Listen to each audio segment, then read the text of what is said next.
So hi friends, welcome to our channel. This is Padmavathi. ఈరోజు మనం మాట్లాడబోయే టాపిక్ స్లీప్ యాప్నియా. అసలు స్లీప్ యాప్నియా అంటే ఏంటి, దీనికి గల కారణాలు ఏంటి, ఇది ఎందుకు వస్తుంది, దీన్ని గుర్తించడం ఎలా, దీన్ని నివారించుకోవాలంటే ఏం చేయాలి, ఇలాంటి మరి ఎన్నో ప్రశ్నలకు సమాధానం తెలుసుకుందాం. అండ్ దీనికి సంబంధించిన doctor pulmonologist and doctor K Shirish గారు పక్కనే ఉన్నారు. సో ఆయనతో మాట్లాడే ప్రయత్నం చేద్దాం. So hi sir. Hello sir, sleep apnea అంటే ఏంటి సార్? సో స్లీప్ యాప్నియా అంటే బ్రీతింగ్ ఆగిపోవడం. సో నిద్రలో బ్రీతింగ్ ఆగిపోవడాన్ని మనం స్లీప్ యాప్నియా అంటాం. సో ఈ పేషెంట్స్ స్లీప్ యాప్నియా అనేది అసలు ఎలా ఉంటుందంటే, ఒక పేషెంట్కి కానీ నైట్ టైం బాగా గురక పెడుతున్నారు అండ్ ఆ గురక పెడుతూ సడన్గా బ్రీతింగ్ ఆగిపోయి, స్లీప్లో బ్రీతింగ్ అయిపోయి సడన్గా చోకింగ్ ఎపిసోడ్ లాగా లేచి కూర్చుంటున్నారు అనుకోండి, అప్పుడు మనం ఈయనకి స్లీప్ యాప్నియా ఉండొచ్చేమో అని మనం అనుకోవచ్చు. వీటితో పాటు వేరే లక్షణాలు కూడా ఉంటాయి. So night Guraka and స్లీప్లో choking episodes, breathing అయిపోయి లేచి కూర్చోవడం వల్ల స్లీప్ అంతా డిస్టర్బ్ అవుతుంది. సో ఈ సిమ్టమ్స్ వల్ల morning time excessive day time sleepiness ఉంటుంది వాళ్ళకి.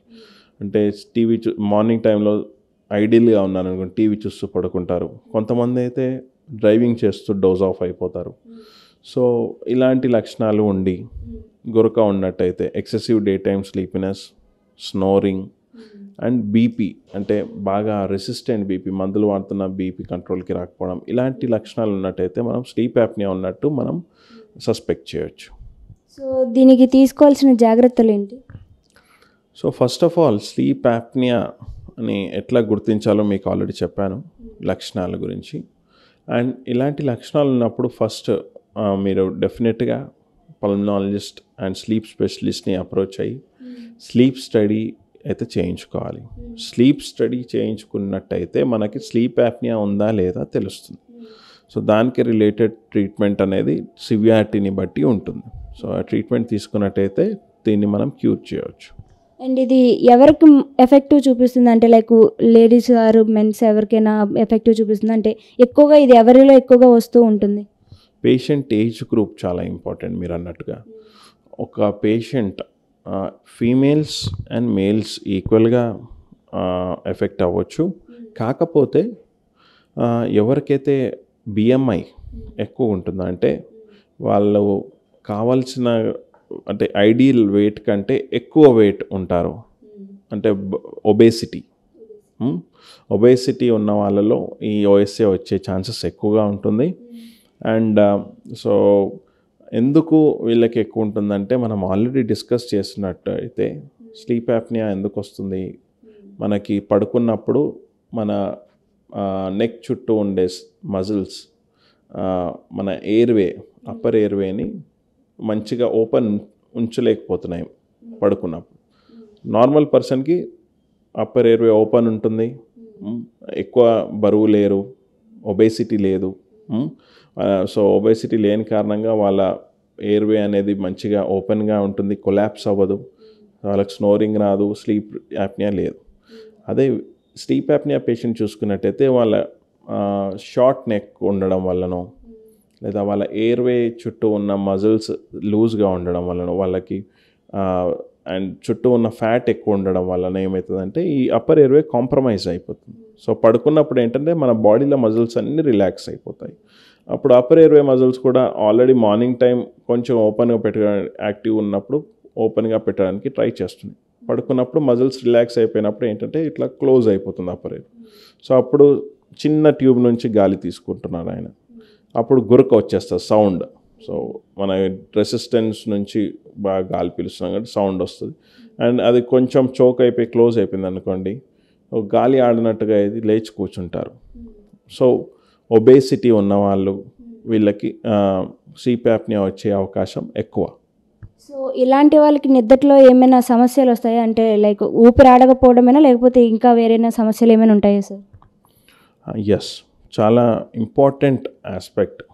ఓన్లీ నిద్ర ఒకటి డిస్టర్బ్ కాదండి దీంట్లో ఏంటంటే పడుకున్నప్పుడు స్లీప్ యాప్నియా పేషెంట్స్లో మన అప్పర్ ఎయిర్వే క్లోజ్ అవ్వడం వల్ల ఆక్సిజన్ కూడా పడిపోతుంది. నార్మల్గా 96-97 సాచురేషన్ ఉంటుంది మనం పల్స్ ఆక్సిమీటర్ పెట్టుకున్నప్పుడు నార్మల్ పర్సన్స్కి.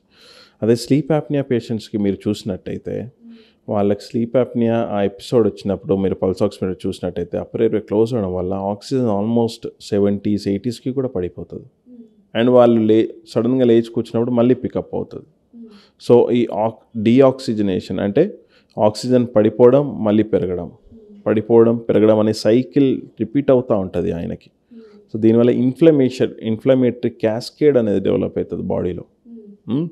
దానివల్ల బీపీ పెరిగిపోతుంది, హార్ట్ ఎఫెక్ట్ అవుతుంది, హార్ట్ అటాక్స్ రావచ్చు, హార్ట్ రిథమ్ మనము ఎరిథ్మియాస్ అంటాం, అంటే హార్ట్ బీట్ కరెక్ట్గా ఉండదు, బ్రెయిన్ స్ట్రోక్స్ వచ్చే అవకాశం కూడా ఉంటుంది. సో స్లీప్ యాప్నియా అంటే ఓన్లీ నిద్రకు సంబంధించింది కాదు. స్లీప్ యాప్నియా ఉంటే బీపీ రావచ్చు, హార్ట్ అటాక్స్ రావచ్చు, బ్రెయిన్ స్ట్రోక్స్ రావచ్చు, అండ్ వేరే అన్ని బాడీ పార్ట్స్ పైన కూడా ఎఫెక్ట్ చూపించవచ్చు. సో స్లీప్ యాప్నియాని గుర్తించి ఓకే అండ్ కరెక్ట్ ట్రీట్మెంట్ తీసుకున్నట్టయితే ఆబ్వియస్లీ మనం ఇవన్నిటిని ప్రివెంట్ చేయొచ్చు.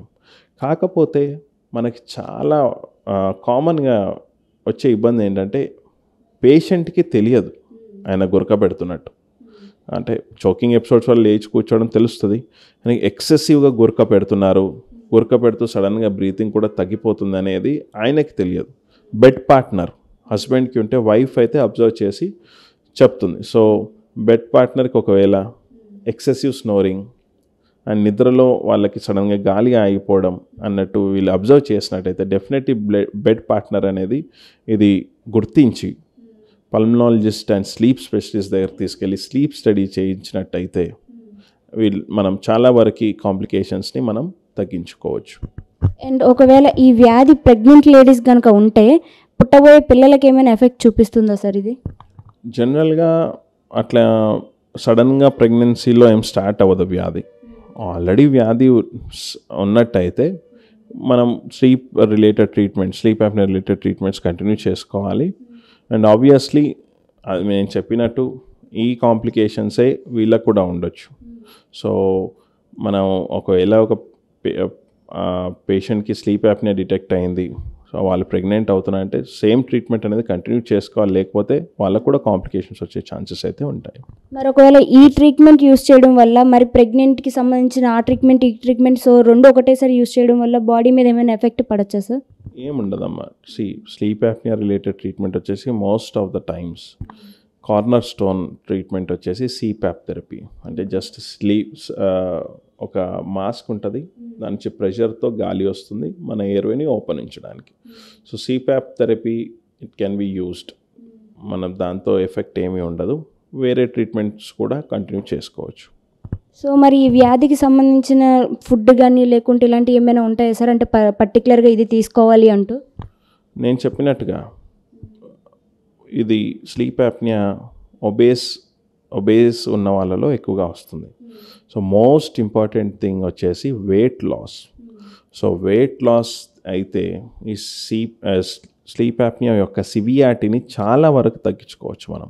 అండ్ మనం వాడే ట్రీట్మెంట్ ఆప్షన్స్లో కూడా ఫర్ ఎగ్జాంపుల్ CPAP అనేది ఒక ప్రెషర్లో ఇస్తున్నాం, 14 లేదా 16 ప్రెషర్లో స్టార్ట్ అయినాం. అండ్ వాళ్ళు వెయిట్ తగ్గారనుకోండి, ఈ ప్రెషర్స్ని కూడా మనం తగ్గించవచ్చు.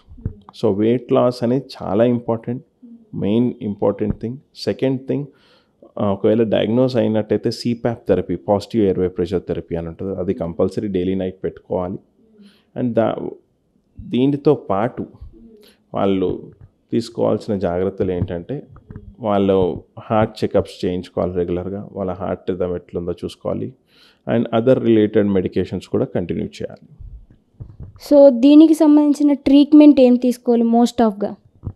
నేను ఆల్రెడీ చెప్పినట్టుగా ట్రీట్మెంట్ వచ్చేసి CPAP థెరపీ లేదా BiPAP. సో దీంట్లో ఏంటంటే పాజిటివ్ ఎయిర్వే ప్రెషర్ అంటే మనం నైట్ ఒక చిన్న మాస్క్ పెట్టుకొని పడుకుంటాం, ఒక మెషిన్ ఉంటుంది, చిన్న కాంపాక్ట్ మెషిన్, దాని నుంచి ప్రెషర్తో ఎయిర్ వస్తుంది, అది మన ఎయిర్వేస్ని ఓపెన్ ఉంచడానికి హెల్ప్ చేస్తుంది. అండ్ దీని ద్వారా మనకి స్నోరింగ్ రాదు, స్లీప్ కరెక్ట్గా ఉంటుంది, మనకి మళ్ళీ ఆక్సిజన్ పడిపోదు. ఓకే, అండ్ నైట్ స్లీప్ బాగుండడం వల్ల మార్నింగ్ టైం కూడా ఆయన యాక్టివ్గా ఉంటారు పేషెంట్. సో ఇది ఇంతకాలం వాడాలి అని ఏమైనా ఉంటుందా, లేకపోతే లైఫ్ టైం వాడాల్సిందేనా సార్ ఈ ట్రీట్మెంట్ అనేది?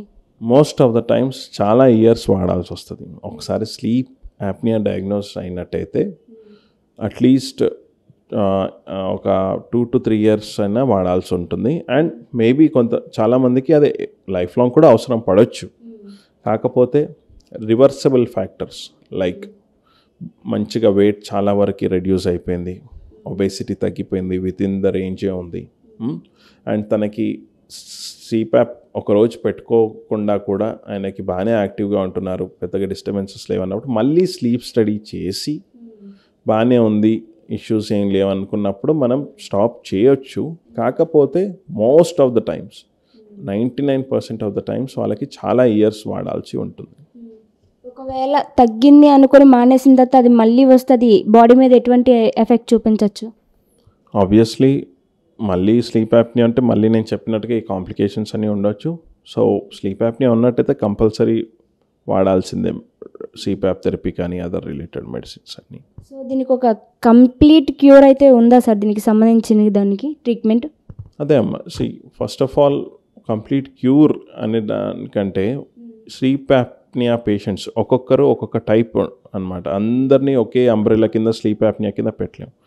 కొంతమందికి ఏంటంటే ఒబేసిటీ రిలేటెడ్ ఓహెచ్ఎస్ అట్లా ఉండొచ్చు. కొంతమందికి ఏంటంటే అనటామికల్గా అంటే ముక్కు భాగంలో కానీ ఇక్కడ మన చిన్ భాగంలో కానీ వాళ్ళకి ఎయిర్వే క్రౌడెడ్గా ఉందనుకోండి, దాన్ని ఓపెన్ చేస్తే అంటే దాన్ని సర్జరీ చేసి కొంచెం బెటర్గా చేసినట్టయితే వాళ్ళకి బ్రీతింగ్ బాగుంటే సో వాళ్ళకి ఏంటంటే ఈ స్లీప్ యాప్నియా అనేది క్యూర్ అవ్వచ్చు.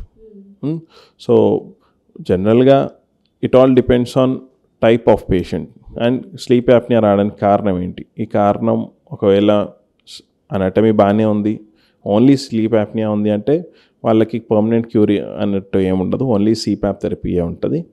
లేదు పైన ఏమైనా ఇబ్బందులు ఉన్నాయి అనటమీలో, ఆ శ్వాస వెళ్ళే మార్గంలో ఏమైనా అడ్డంకులు ఉన్నాయి, అవి కొంచెం కరెక్ట్ చేస్తే వాళ్ళకి బెటర్ అవుతుందంటే వాళ్ళకి క్యూర్ అనేది ఉండొచ్చు.